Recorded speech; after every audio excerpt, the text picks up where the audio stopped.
नबी करीम फरमाते हैं कोई दूसरे की एक बालिश्त जमीन पर नाहक कब्जा कर ले तो कयामत के दिन उसकी गर्दन में सातों जमीन को तोक बना करके डाल दिया जाएगा।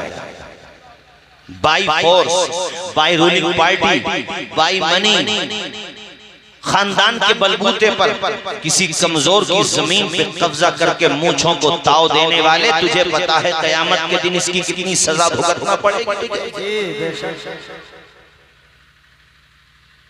कमजोरों की बद्दुआएं लेने वालों, मजलूमों की वक्त पे मजदूरी न देने वालों, तुम्हें अंदाजा भी है सजाएं आखिरत की कितनी सख्त है।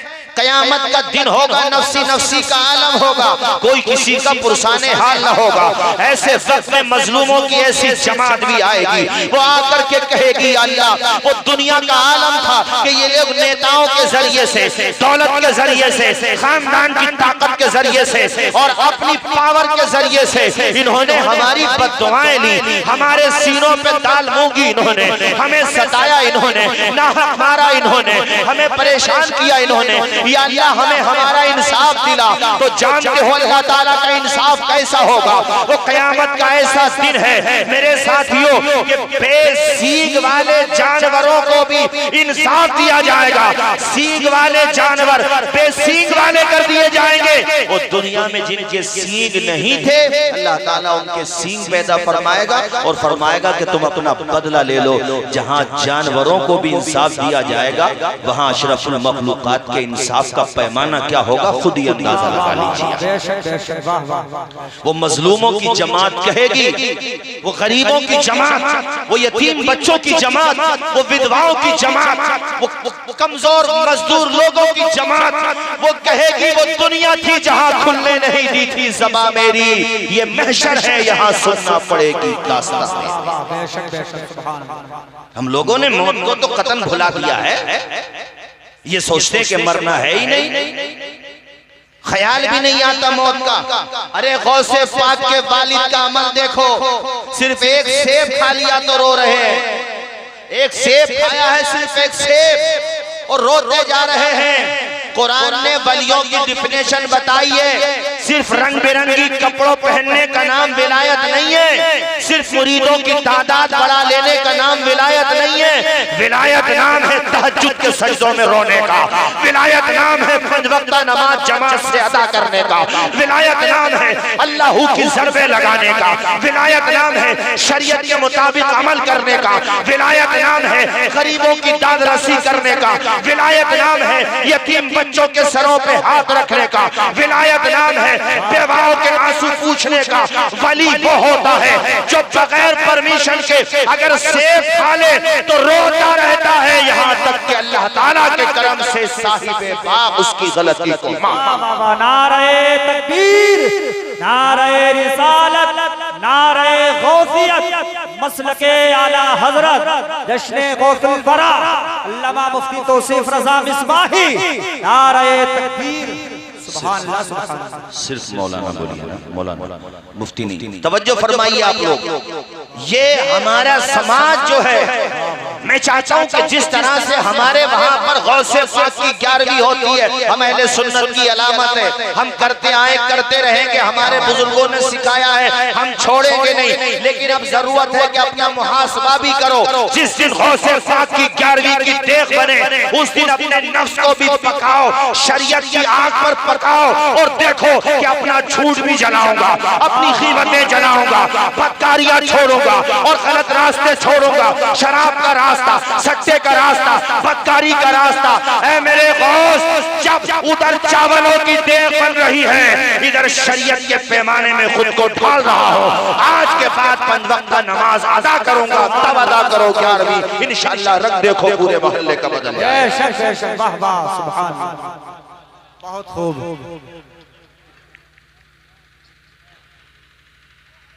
हमारे मुआशरे का हाल मैं आपको क्या बताऊं, बहुत कड़वी बात कह दूं अगर इजाजत दें तो। इजाजत है? ये जो उलमा बैठे हैं स्टेज पर, जो इमामतें करते हैं, तदरीस करते हैं, मौलाना चले गए शायद, वो मदरसा भी चला रहे हैं, हमसे ज्यादा मोहब्बतों के हकदार हैं ये। हमसे ज्यादा। बेशक। हम तो बाई कार आए हैं, बेहतरीन खाने का इंतजाम किया आपने और बाद में चले भी जाएंगे। और उसमें भी माशाल्लाह आप लोग बहुत इंतजाम करते हैं, हर चीज का ख्याल रखते हैं। सवाल ये है कि जो 2 घंटे के लिए आ रहा है उसके लिए आपने सब कुछ किया, लेकिन जो पूरे महीना तुम्हारी मस्जिद में 5 वक्ता आजान भी देता है या कम से कम 5 वक्ता नमाज तो पढ़ता ही है। बस्ती वाले आए ना आए मगर वो मुसल्ले पे नमाज जरूर पढ़ाए, तो उसकी तरफ भी कुछ ध्यान मुसलमानों को देना चाहिए कि नहीं। ये चैनल वाले यहाँ मौजूद हैं, इनसे भी कह रहा हूँ ये भी इस पैगाम को घर घर तक पहुँचाएं। 1500 की बस्तियां हैं, तनख्वाहें 8000 रुपए दी जा रही है, जुल्म नहीं हो रहा इमामों पर। ये बाज जगह मैंने देखा बहुत बड़ी बस्ती है, तनख्वाह 10,000 सिर्फ। मेरे साथियों इन्हें माकूल तनख्वाहें दो और इनसे मुकम्मल काम लो। बोलो जोर से बोलो। जलसे कौन कराएं? इमाम लोग, मुदर्रिस लोग। पीरों को कौन बुलाएं? इमाम लोग, मुदर्रिस लोग। खतीबों को कौन बुलाएं? इमाम लोग, मुदर्रिस लोग। यानी कि पूरा जलसा ये सजाएं। और कौम हमारी क्या हमदर्दी कर रही है इनके साथ, इस लिहाज से इनका भी ख्याल रखो। और मेरे साथियों अपने मुआशरे को पाकीज़ा करो, फिर देखो कैसी मोहब्बतों की खुशबू आती है। सिर्फ एक सेब खाया, एक सेब। देखो बुरा मत मानना मेरी बात का, बाज आदमी ये समझ रहा है कि कमजोरों को सताना ही नेतागिरी। बाज आदमी जबकि मैं बताता हूँ नेतागिरी क्या होती है। अरे सियासत सीखना है तो मदीने के उमर से सीखी। जब सब लोग जाकर के अपने मकानों में सो जाते थे ना, तो फारूक आजम रात के अंधेरे में तलाश करते थे कि कोई बच्चा भूखा तो नहीं सो रहा है। एक दिन खुद हैं, साथ में उनके खादी में नौकर, उनका नाम है सालिम, दोनों साथ हैं, जा रहे हैं। एक मकान के पास से गुजरे तो उससे धुआं उठ रहा था। आपने सोचा हो सकता है खाना लेट हो गया हो, ईशा के बाद की बात है, हो सकता है खाना लेट हो गया हो, बना रहे होंगे खाना। बाद में वापस आए, काफी देर के बाद गश्त करते थे ना वो गलियों का, बाद में वापस आए तो देखा फिर भी धुआं उठ रहा है। दरवाजा खटखटाया, अंदर से दरवाजा खुला, एक ज़ईफा सामने खड़ी है। आपने कहा बूढ़ी ये बता इस वक्त तू खाना बना रही है? इतना कहा तो उसकी आंखों से आंसू आ गए, वो रोने लगी, आप दीदा हो गई। आपने फरमाया ज़ईफा रोती क्यों है? कि मैं अपनी जान को नहीं उमर की जान को रो रही हूँ। वो कैसा हुक्मरान है हमारा, उसे ये भी नहीं पता मेरे घर में फाका हो गया। उसने पूछा तक नहीं आकर के का पूरी बात बता। का बात ये है मेरे बच्चे छोटे छोटे हैं, घर में खाना नहीं था, वो बार बार मुझसे खाना मांग रहे थे, तो मैंने उनकी तसल्ली के लिए, दिल बहलाने के लिए ऐसे ही पानी भर करके उसमें पत्थर रखे या कोई चीज रख दी और ऊपर से देगची बंद करके नीचे से आग जला दी। मेरे बच्चे बिलक बिलक के सो जाते हैं, लेकिन जब वो देखते हैं ना कि देगची चूल्हे पे चढ़ी हुई है तो मेरे बच्चों को तसल्ली आ जाती है कि खाना बन रहा है। वो मुझसे कहते हैं माँ कितनी देर में खाना बनेगा? मैं कह देती हूँ बेटा कुछ ही देर में बन जाएगा, आप आराम कर लो। इतना सुना दिल पे एक चोट लगी, दीदे तर से देखा, आसमां को बड़ी हसरत की नजर से देखा, रोने लगे। फारूक आजम कहा ज़ईफा तू फिक्र न कर, मैं तेरे राशन का इंतजाम करके अभी लाता हूँ। हजरत फारूक आजम बैतुल माल जाते हैं जहाँ पर राशन रखा हुआ है। आपने कुछ सामान अलग अलग इकट्ठा करके और जनाबे वाला तेल का कनस्तर लिया, साथ में कुछ राशन जो वगैरह जो का आटा और भी बाकी साजो सामाने, पूरा पैकेट बन गया। जब पैकेट बन गया तो आधी दुनिया पे हुक्मरानी करने वाला उमर अपने कांधों पे वो उठा लेता है। साथ में जो नौकर है वो कदम पकड़ के रोने लगता है, कहता है उमर इतना शर्मिंदा न करो, मैं गुलाम हूँ तुम्हारा, मैं लेकर के चलूंगा। ये क्या बात हुई कि आप खुद ही बोझ उठा रहे हैं? हजरत उमर ने आप दीदा होकर के कहा मेरे खादिम, उमर के बाजू इतने कमजोर नहीं हुए हैं जो इतना सब बोझ न उठा सकें। और सुनो कयामत के दिन सबको अपना बोझ उठाना होगा। मैं ये वजन खुद लेकर के जाया हूँ। वो बूढ़ी अगर मेरी वजह से रोई है, मेरी जिम्मेदारी है उसको मैं ही हंसा करके आऊंगा। कुर्सियों पे बैठने वाले हुक्मरानों, तख्तो तख्त पर हुकूमत करने वालों हुक्मरानों, कभी कभी फारूक आजम की सीरत पढ़ा करो, उनकी जीवनी पढ़ा करो। मुझे याद आता है 4 या 5 साल पहले दिल्ली में एक बहुत बड़ा इवेंट हुआ था, बहुत बड़ा प्रोग्राम था। वहां के जो चीफ मिनिस्टर है मिस्टर केजरीवाल, उन्होंने अपनी तकरीर में इस बात को कोट किया था कि जो पॉलिटिक्स करते हैं, जो सियासत करते हैं, मैं चाहता हूं उनको चाहिए कि वो हजरत फारूक आजम की जीवनी पढ़ा करें। अल्लाह अकबर। ऐ मुसलमानों, तुम भी पढ़ा करो ताकि तुम्हें भी शूर जिंदगी आए। अपनों से कमजोर के साथ कैसा बर्ताव किया जाता है, ये सलीका तुम्हारे अंदर भी पैदा हो जाए।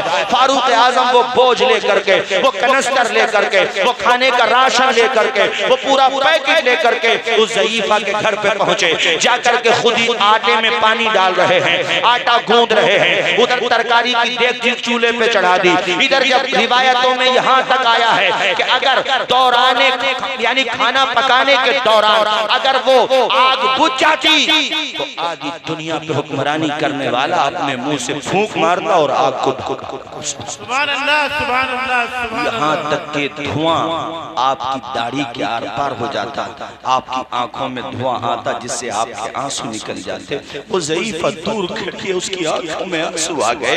ये कैसा बंदा है, रात की तन्हाई में आकर के हमारी मदद कर रहा है। ये कैसी पर्सनालिटी है कि दुनिया सो रही है मगर मेरे गरीब बच्चों को खाना खिलाने का इंतजाम कर रहा है। वो ज़ईफा रोते रोते कहती है, ए बेटा तू है कौन, तेरा नाम क्या है, तेरी पहचान क्या है? आपने कहा ज़ईफा आप बैठी रहो, मैं तुम्हारे बच्चों को खाना खिला करके जाऊंगा। खाना तैयार हो गया, वक्त काफी तेजी से आगे बढ़ रहा था, यहाँ तक कि आपने बच्चों को उठाया। उसके बाद सारे बच्चों को दस्तरखान पे बिछा दिया। बिठाने के बाद कहा बच्चों लो मेरे हाथ से खाना खाओ। खाना भी खिला रहे हैं, बच्चों को हंसा भी रहे हैं और अपने नौकर से कहते हैं सालिम जितना ये बच्चे रोए हैं ना उतना ही मैं इनको हंसा करके जाऊंगा। अल्लाह अकबर। खाना खा चुके, आपने कहा ज़ईफा तुम भी खा लो। वो ज़ईफा खाना खाने बैठती है। खाना खाने के बाद जब वो फारिग हो गई तो ज़ईफा ने हाथों को उठा दिया। हाथ उठा करके कहती है ज़ईफा, ए अल्लाह तो मुसलमानों का हुक्मरान इस बेटे को बना दे। ऐ मेरे मौला हमारा हुक्मरान तो ऐसा होना चाहिए जैसा ये हुक्मरान है। कैसा प्यारा बंदा है ये, कैसा अच्छा बंदा है ये। ए अल्लाह तो अपने फजलो करम से मोहम्मद अरबी का जानशीन बना दे। या अल्लाह अबू बकर के बाद इन्हीं को तू खलीफा बना दे। ये दुआएं करके जैसे ही उसने अपने हाथ नीचे किए और अपने हाथों को मुंह पे फेरा, उसके बाद कहती है ए बेटा अल्लाह ने चाहा तो तू खलीफा बन जाएगा, अल्लाह ने चाहा तो अमीरुल मोमिनीन जरूर बनेगा।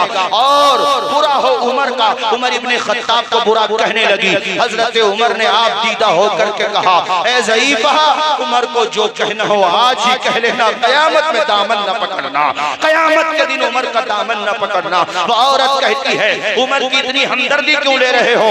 हजरत उमर कहते हैं ज़ईफा जब से लेकर अब तक तुम जिस उमर के बारे में ये सब बातें कर रही हो वो उमर कोई और नहीं है, तुम्हारे सामने ही खड़ा हुआ है। जो चाहे सजा दे दो, जो चाहे मुझे आज कह लो, मगर कयामत के दिन हुजूर के सामने मुझे शर्मिंदा न करना।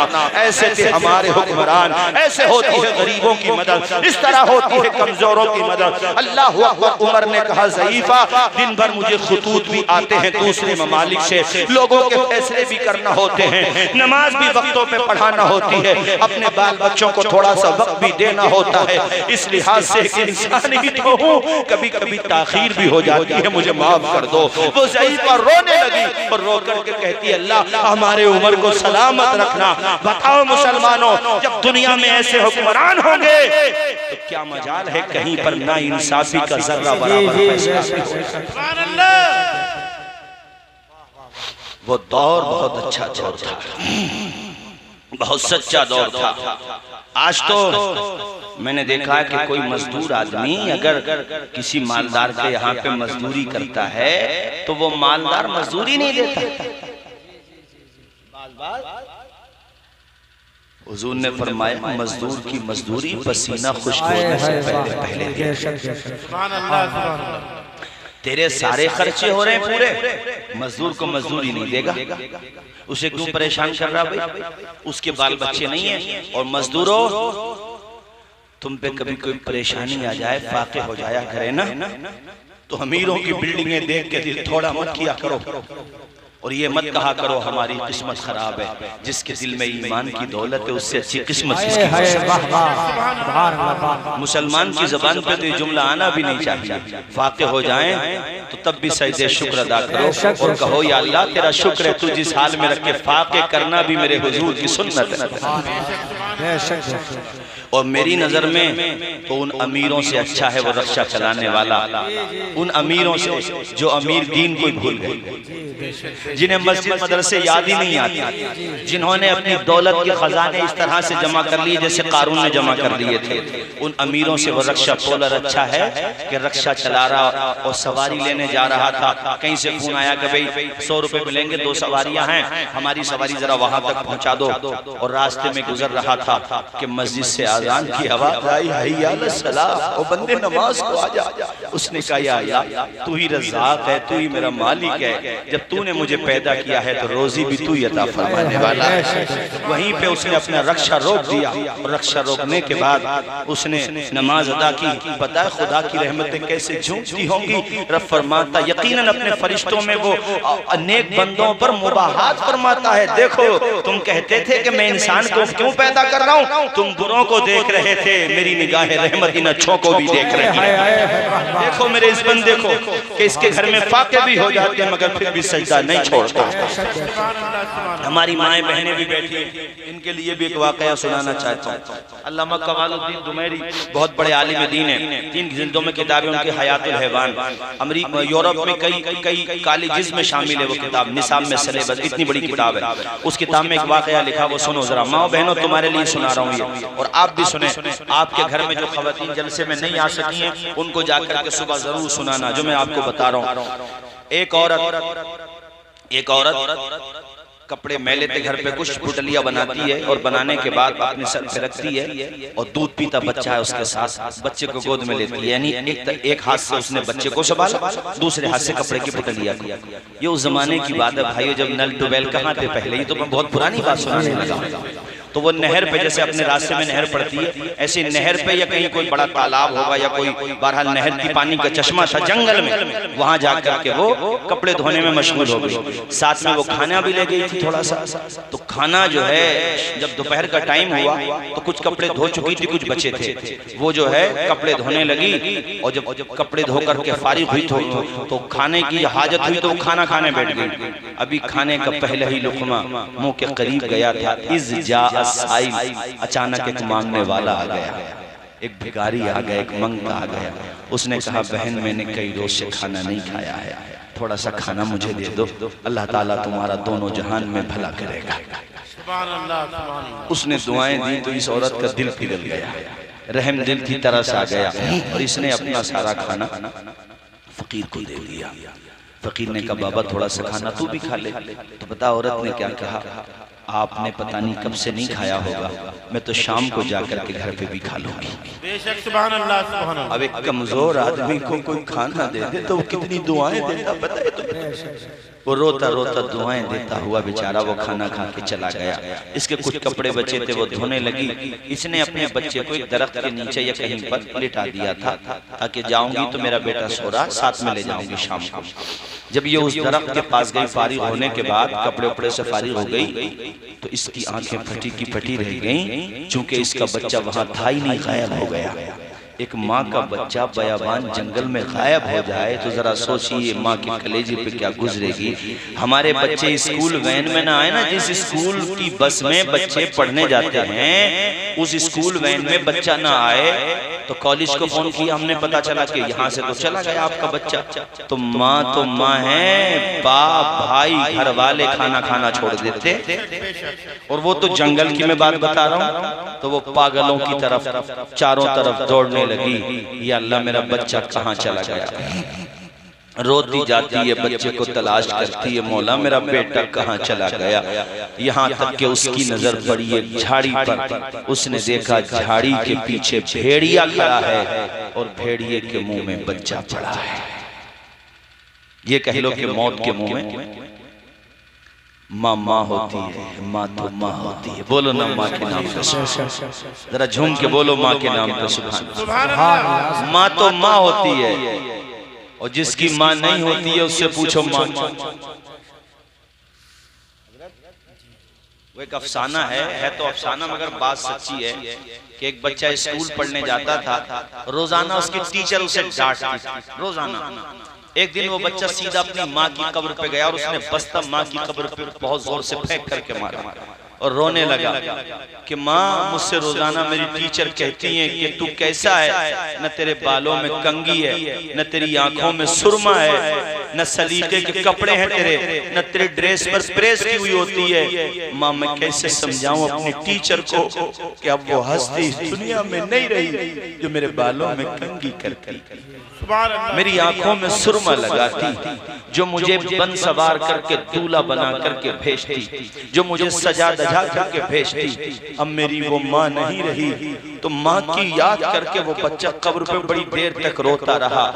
आप में से भी बहुत से ऐसे लोग होंगे जिनके सर से माँ का या बाप का साया उठ चुका होगा। उन्हें एहसास हो रहा होगा कि जिन माँ बाप की हमने बात नहीं सुनी वो कितनी बड़ी हस्ती होते हैं। दुनिया जब साथ छोड़ देती है ना, तब भी तेरा बाप तेरे लिए ढाल बन के खड़ा रहता है। तेरा बाप तो एक जगह मुझसे एक साहब कहने लगे, हजरत माँ के ताल्लुक से तो बोलते ही हो, थोड़ा सा बाप के बारे में बोल दिया करो। तब से मैं थोड़ा सा ख्याल भी रखता हूँ, इसका रखना भी चाहिए। माँ का मर्तबा बहुत है बिलाशुबा, मगर बाप की कुर्बानियां भी तो कम नहीं है ना यार। वो दिन में जो जगह जगह ठोकरें खाता है, यहाँ तक के लोगों की डांट भी खा लेता है, फटकार खाता है, किसके लिए? अपनी औलाद के लिए। वो दिन में भी कमाता है पागलों की तरह, रात में भी कमाता है पागलों की तरह, डबल नौकरी कर लेता है बेचारा। किसके लिए बोलिए ना? औलाद के लिए, बीवी बच्चों के लिए दर बदर की ठोकरें खाता है। किसके लिए? कितने बच्चे हमारे ऐसे हैं जो शादी होने के बाद अदर कंट्री चले गए कमाने के लिए, 1.5 साल में 2-2 साल में आते हैं। किसके लिए दूर भटके गए हैं? वो बोलो, बीवी बच्चों ही के लिए तो गए हैं। तो मर्तबा बाप का भी बहुत होता मेरे साथियों।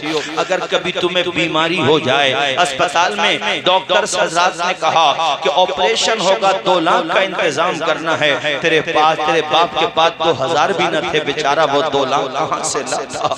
मगर ये सिर्फ बाप और माँ का कलेजा होता है कि जब डॉक्टर ने कहा कि हमें तो 2 लाख रुपए चाहिए, वरना बच्चा अपना ले जाओ किसी और हॉस्पिटल में, बाप को तारे नजर आ गए। मगर बेचारा कभी रिश्तेदारों के पास जा रहा है, कभी अपने दोस्तों के पास जा रहा है कि जिंदगी भर मजदूरी करके उतार दूंगा, मेरे बच्चे की जिंदगी का सवाल है। अल्लाह अकबर, ऐसा होता है तेरा बाप, ऐसी मोहब्बत करने वाला होता है तेरा बाप, ऐसा प्यार करने वाला होता है तेरा बाप। और माँ तो ऐसी होती है कि कहती है मेरे पास जितना जेवर तुमने दिया, अपने शौहर से कहती है तुमने दिया, या मुझे मेरे मैके से मिला, सारा जेवर बेच दो, मेरे बच्चों की जिंदगी बचा दो। अल्लाह अकबर, ये माँ बाप का रुतबा होता है। इस लिहाज से हमारी तकरीर में आज एक पैगाम ये भी है कि देखो अपने माँ बाप की खूब सेवा कर लो। सुभान अल्लाह, सुभान अल्लाह, सुभान अल्लाह, सुभान अल्लाह। और झूम के बोलो माँ बाप के नाम पे। मैं हाथ नहीं उठवाता हूँ, ज्यादा मेरी आदत नहीं है, मगर मैं चाहता हूँ माँ बाप के नाम पे जरा उठा के बोलो हाथों को, सुभान अल्लाह, जोर से बोलो सुभान अल्लाह। वो जीते जी दुनिया में जन्नत का मजा लेंगे, वो जीते जी दुनिया में का मजा लेंगे, जो बाप को खुश रखेंगे और माँ की दुआ लेंगे, जो बाप को खुश रखेंगे और माँ की दुआ लेंगे। अल्लाह अल्लाह, तुम कहोगे मौलाना तौसीफ रज़ा साहब ये माँ बाप का तस्करा क्यों करने लगे? माँ बाप का कहना मानने से क्या होता है? मैं कहना चाहता हूँ जो माँ बाप का कहना मानता है उसे दोनों जहां में इज्जतें मिलती हैं, मरने के बाद जन्नत मिलती है। ये फसाना नहीं हकीकत है। अपनी माँ से जिसे मोहब्बत है, गौर से तू क्यों नहीं करता? माँ के कदमों के नीचे जल। सुभान अल्लाह, सुभान अल्लाह। नारे तकबीर, नारे रिसालत, उलमाए अहले सुन्नत, नारे गौसियत, अज़मते वालिदैन, अज़मते वालिदैन, नारे तकबीर। माँ बोलिए ना, मोहब्बत से बोलिए माँ। माँ को तो माँ कहना भी सवाब है। माँ को तो माँ कहना भी, इतनी बड़ी दौलत होते माँ बाप। और मैं गौसे पाक के माँ बाप की दास्तान सुनाऊंगा, भी वो बीच में छोड़ दिए मैंने, मुकम्मल करूंगा। ये तो मैंने बात थोड़ी दूसरी तरफ बढ़ा दी, और वक्त होता तो मैं बहुत तफसील से गुफ्तगू करता। इंशाल्लाह फिर कभी आऊं तो कोशिश करके 11 बजे बिठा दीजिएगा, ताकि 11 से 12:30 तक यानी 1.5 घंटा तकरीर हो जाए कम से कम। आज तो मुख्तसर में ही मैं सोचता हूँ कि गुफ्तगू समेटूं। कलमा पढ़े झूम के ला इलाहा इल्लल्लाह मुहम्मदुर रसूलुल्लाह सल्लल्लाहु तआला अलैहि वसल्लम। माँ बाप, अल्लाह अकबर। बात आई माँ बाप की, बड़े मशहूर शायर हैं मुनव्वर राना। मोहब्बत आपकी, मुनव्वर राना का नाम तो सुना होगा। मुनव्वर राना बड़े मशहूर शायर हैं, उन्होंने बड़े अच्छे अशार कहे माँ बाप के ताल्लुक से। आप हजरात कहीं कमाने जाते हैं ना, ये घर से जाते हैं, एक काम किया करें यार, एक घर से निकले तो माँ का हाथ अपने सर पे रखवाने के बाद फिर निकले। माशाअल्लाह। और शाम वो घर, हाँ बाप भी जिंदा हैं तो बाप का कदम चूम ले, हाथ से कदम को ऐसे करें, ऐसे चूम ले, या अब्बा से भी सर पे हाथ रखवा लें। यकीन रखें जब तक वापस नहीं आ जाएंगे इंशाल्लाह माँ बाप की दुआएं तुम्हारी हिफाजत करती रहेंगी। और माँ कितनी खुश हो, वो 10 जगह जाकर के कहेगी अपने पड़ोस में, देखो मेरा बेटा, देखो 40 साल का हो गया, बाल बच्चे वाला हो गया, मगर आज तक मेरे साथ वैसे ही सलूक करता जैसे बच्चा। मेरे लिए आज तक मेरा बेटा वैसा ही है। घर से मत निकलो जब तक माँ बाप की दुआएं न ले लो। जरा बोलें जोर से। मुनव्वर राना के ये 4 मिसरे सुने और अच्छे लगे तो माशाल्लाह हमारे शमशीद भाई ने काफी नारे लगाए, अल्लाह खुश रखे। अच्छे लगे अशार तो मजमे में से नारा लगाएं, ताकि चूंकि 1 बजने वाला है, वक्त भी काफी हो गया, बेदारी का भी एहसास है। 4 मिसरे सुने, पहले जरा सुन लें। हमारे कुछ गुनाहों की सजा भी साथ चलती है। मेरी तरफ देखें, मेरी तरफ, बगैर माइक के भी लगा लें, कोई बात नहीं। हमारे कुछ गुनाहों की सजा भी साथ चलती है। अब हम तन्हा नहीं चलते, दवा भी साथ चलती है। अभी जिंदा है माँ मेरी, मुझे कुछ भी नहीं होगा। मैं घर से जब निकलता हूँ दुआ भी साथ चलती है। मैं घर से जब निकलता हूँ दुआ भी, बोलिए ना जोर से, दुआ भी साथ चलती है। अपने माँ बाप की खूब खिदमत करें। आओ प्यारे उसी जंगल में जहाँ पे उस माँ का बच्चा गुम हो गया था। भूले तो नहीं है आप? अरे बोलिए, भूले तो नहीं है? अल्लाह अल्लाह। वो औरत भेड़िए के पीछे ताक़ुब में दौड़ने लगी। भेड़िया आगे आगे भागता जाता है, ये औरत पीछे पीछे, यहाँ तक के रास्ते में एक पत्थर पड़ा हुआ था। पत्थर पे ठोकर लगती है, जमीन पे गिरती है, बेचारी बेहोश हो जाती है। कहते हैं ना जब परेशानियां आती हैं तो एक ही साथ आती हैं। कुछ देर के बाद जब औरत को होश आया, फरते मसरत से आंखों में आंसू निकल गए। क्या देखा? उसका वही बच्चा जो कुछ देर पहले भेड़िए के मुंह में था, अब उसके करीब में लेटा हुआ मुस्कुरा रहा था। झूम के बोले, बेटा उसका मुस्कुरा रहा। या अल्लाह, मेरा बेटा तो भेड़िए के मुंह में था, मगर वो बाद में सोचती है उससे पहले तो अपने बेटे को कलेजे से लगा। बोलो बोलो, झूम झूम के बोलो। कलेजे से लगाती है, चिमटाती है, प्यार करती है, और उसके बाद नजर दौड़ाती है कि इस बयाबान जंगल में मेरे बच्चे को भेड़िए से बचाया किसने? यहाँ तो कोई था भी नहीं, आया कौन? बचाया किसने? उसने जब चारों तरफ नजर दौड़ाई तो उसे 2 सफेद कपड़ों वाले नजर आए। काफी दूर चले गए थे, आवाज दी, वो दोनों वापस आ गए। इसने पूछा तुम हो कौन? क्योंकि कपड़े ऐसे थे कि खुशबू टपक रही थी, चेहरे ऐसे थे कि नूर बरस रहा था। कहा तुम दोनों कहां के रहने वाले हो? आज जमीन के या किसी इलाके के तो नहीं लगते? दोनों ने कहा ए औरत, हम इस जमीन के रहने वाले होते तब न लगते जमीन के रहने वाले, हम तो आसमानों के रहने वाले हैं। कहा अंतुमा मलकान, क्या तुम दोनों फरिश्ते हो? काला नअम, दोनों ने कहा हाँ हम अल्लाह के फरिश्ते हैं। औरत ने कहा अच्छा मेरे बच्चे को बचाने आए? दोनों ने कहा हाँ अल्लाह ने भेजा। उन्होंने कहा हाँ, मगर ये तो बताओ मेरे खुदा ने तुमसे कहा क्या जब जमीन पे भेजा? तो दोनों ने कहा अल्लाह का हुक्म आया, फुला मकाम पे मेरी बंदी परेशान है, उसके बच्चे को भेड़िया उठा करके ले गया है, तुम भेड़िए के मुंह से उसका बच्चा निकालो, उसकी गोद में पहुंचाओ। हमने कहा मौला तेरा हुक्म सर आंखों पर, हम तेरे हुक्म की बजावरी करेंगे मेरे मौला, मगर इस मेहरबानी की कोई खास वजह? रब ने फरमाया जो जमीन वालों के काम आता है तेरा खुदा उसके बिगड़े हुए काम बना देता है।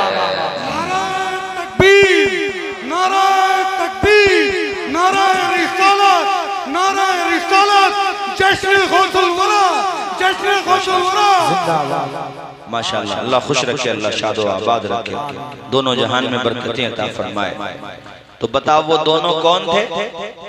फरिश्ते। आवाज आए कौन थे? अब वो दोनों जब वापस जा रहे थे ना, तो फजाओं से हवाओं से बड़ी प्यारी आवाज आ रही थी, जिसको शायर ने अपने अंदाज में कहा है आप भी याद करके ले जाएं, माएँ बहनें बेटियां सुन रही हैं वो भी याद करके ले जाएं और इसको जहन में बिठा लें। गोया के जब वो दोनों फरिश्ते जा रहे थे तो कोई कहने वाला कह रहा था कदम कदम पे सितारे उतर के आएंगे, तेरे नसीब में तारे उतर के आएंगे, कदम कदम पे सितारे उतर के आएंगे, तेरे नसीब में तारे उतर के आएंगे। सहारा बन के निकल घर से बेसहारों का, सहारा बन के निकल घर से बेसहारों का, तेरी ही मदद को फरिश्ते उतर के आ। आप भी पढ़े जरा मेरे साथ साथ, तेरी ही मदद को फरिश्ते। इसको तो मोबाइलों में रिकॉर्ड कर लो, याद कर लो, पूरी तकरीर याद ना रहे, कोई पूछे भाई रात जलसे में क्या बताया गया, तो ये 4 मिसरे सुना देना, मेरी तकरीर का निचोड़ समझ लो कि कदम कदम पे सितारे उतर के आएंगे, तेरे नसीब में तारे उतर के आएंगे। सहारा बन के निकल घर से बेसहारों का, सहारा बन के निकल घर से बेसहारों का, तेरी मदद को फरिश्ते उतर के आ। बताएं तकरीर यहीं पे खत्म कर दें या अबू साले का वाकया मुकम्मल कर दें? 1 घंटा होने को है, थोड़ी देर सुनेंगे? नहीं 2 घंटे नहीं, माशाल्लाह उतना ही चाहो कि दिल बहल जाए, उतना भी ना चाहो किसी का दम निकल जाए। नहीं मोहब्बत है माशाल्लाह आप लोगों की, लेकिन फिर कभी आएंगे इंशाल्लाह, चमन रहेगा फूल खिलेंगे, जिंदगी रही तो जल्द मिलेंगे, फिर नहीं फिर में फेर लगता है, जिंदगी रही तो फिर मिलेंगे। क्योंकि मेरे बड़े भाई हजरत मौलाना फसाह साहब, हम लोग वहाँ कादरिया में पढ़ते थे तब भी साथ रहते थे, और अल्हम्दुलिल्लाह आज स्टेज पर भी साथ। ये हमारे कारी तैयब साहब, मौलाना तैयब साहब किबला, ये खुशहालपुर रहते हैं करीब ही में, और जरा इनसे तो पूछो कि कैसे कूफा में रह करके हुसैनियत का झंडा गाड़े हुए। सुभान अल्लाह, आप भी वहीं के रहने वाले माशाल्लाह, अल्लाह खुश रखे। अच्छा बच्चा पढ़ता माशाल्लाह, अपने बच्चों को पढ़ाओ। देख रहे हैं ये मौलाना फसाह साहब आलिम दीन बने तो पूरा गांव अल्हम्दुलिल्लाह सीमेंटेड हो गए। सीमेंटेड वो वाला नहीं, अकीदे के लिहाज से सीमेंटेड की मैं बात कर रहा हूँ। अल्लाह करे वो तो सीमेंटेड है, मगर अल्लाह का शुक्र है। और मैं आप सबसे कह रहा हूँ मेरे भाइयों, अपने बच्चों को पढ़ाओ, आधी रोटी खाओ मगर बच्चों को। मैं तो हर जगह ये पैगाम देता हूँ, महरेरा शरीफ का पैगाम है, सारी खानकाहों का पैगाम है, आधी रोटी खा लो मगर बच्चों को पढ़ा लो। मुझे बड़ी शर्म आती है जब मुसलमानों के स्टेशनों में पूछताछ की खिड़की पे खड़ा हुआ देखता हूँ कि मुरादाबाद को ट्रेन कौन सी जा रही है, बड़े अच्छे लग रहे हो, नेट के जमाने में पूछ रहे हो खड़े होकर के, शर्म नहीं आती? अपने बच्चों को उतना तो पढ़ा लो कम से कम कि तुम्हारी रूह को शर्मिंदा ना होना पड़े कि तुम्हारा जनाजा रखा हुआ और बेटे दूर खड़े हैं कि इमाम साहब ही पढ़ा देंगे और मेहमान लोग पढ़ लेंगे नमाज जनाजा। कितनी रोती होगी बाप की रूह कि हाय अफसोस, सब कुछ तेरे लिए कमाया, तूने मेरा जनाजा भी न पढ़ा, मगर उसके लिए कम से कम जिम्मेदार तो बाप भी है। भाई इतना तो पढ़ा लो बच्चों को कि बिजनेसमैन बनाने से पहले, उनको कारोबार में लगाने से पहले नमाज रोजा पाकी नापाकी के मसाइल याद हो जाए उन्हें। इसलिए मदरसों में मस्जिदों में जो मकातिब हैं उनमें भी बच्चों को भेजो पढ़ने के लिए। मदारिस के तलबा से मोहब्बत किया करो, प्यार किया करो, न जाने इनमें कौन खुदा वाला होगा। 8 बजे भी नहीं उठा जाता जनता से सर्दियों में, 8 बजे उठ नहीं पाते हैं, लेकिन तुम्हारे मदरसे में जो मौलाना पढ़ाते हैं ना, वो सुबह 4 बजे उठ के बच्चों का सबक सुनने लगते हैं। इनकी कुर्बानी देखो। आज हमारे और आपके ऊपर अजाब नहीं आ रहा ना, तो उसमें बहुत बड़ा रीजन ये भी है कि ये बच्चे रातों को उठ करके कुरान की तिलावत करते हैं। दुनिया तनकीद तो बहुत करती है, मगर कम से कम इस तौर पे भी तो देखो कि हमसे कितने अच्छे हैं।